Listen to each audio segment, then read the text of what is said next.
given your successes, what are a few pointers that you would give, an academic leader that might be listening to this, looking for something tangible? What kind of pointers would you give them in terms of really being able to elevate their fundraising success, particularly with their fundraisers?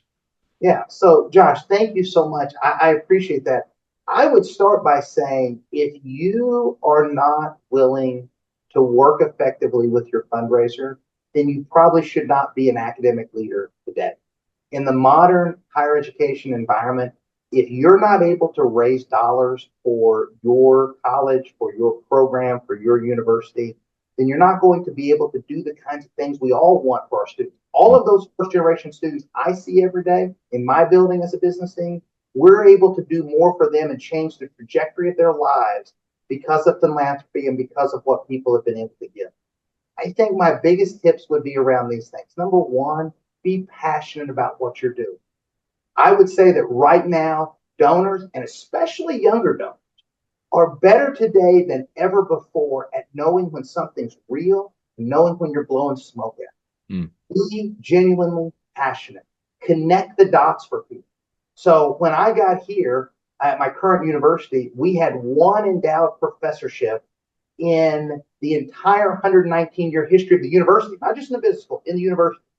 Wow. And we've quintupled that in the past 2 years in the history of the university. And it's because we've been able to connect the dots. What we learned through the pandemic, what we learn every day is if you have amazing professors in the classroom, online, or any type of learning environment, then you have an amazing business school or an amazing college of whatever, or an amazing university. Endowed professorships allow us to recruit and retain the best professors. And because of that, our students have the best possible experience. Mm.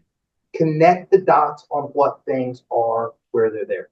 The next thing that I would say is understand and find what donors are passionate about.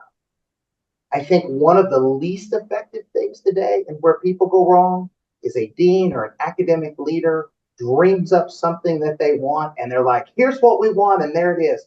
The truth is, donors are passionate about things that have impacted their life. Mm. Just did a huge gift around single parent scholarships because the donor was passionate because they were raised by a single parent who sacrificed. We didn't go in with that proposal. And so finding those things that they were passionate about will get you closer to a transformational gift that is out there. And then the final thing when we talk about scholarships and we talk about reducing the cost of college, the truth is, as academic leaders, we have very little input on what the state provides or what tuition dollars should be in a public or private enterprise. But what we can do is we can find donors and find stakeholders who want to reduce the cost of college. I can tell you we have more than doubled the amount of scholarship dollars we give out every year just in the past 3 years that I've been. And what's exciting about that is that's a bullet point, or we can talk about that. But you know what's awesome about being a dean? I get to see every day the impact that has on students. The impact that students have that say, I can't afford to go to college, Dr. I do have a brighter opportunity. I am going to make more money than any one of my families ever made because of those scholarships. And the more you tell those stories, the more you connect the dots. And rather than talking about aggregate numbers, say we helped her, we helped him, and we Yep. made their lives better. Those are the kinds of things that not only as an academic leader enrich your heart, but those are the things that are going to allow you to change exponentially more lives in a positive way in the years ahead. Love it. Those are three great tips. Thank you for sharing that. I am fired up that we're partnering with you.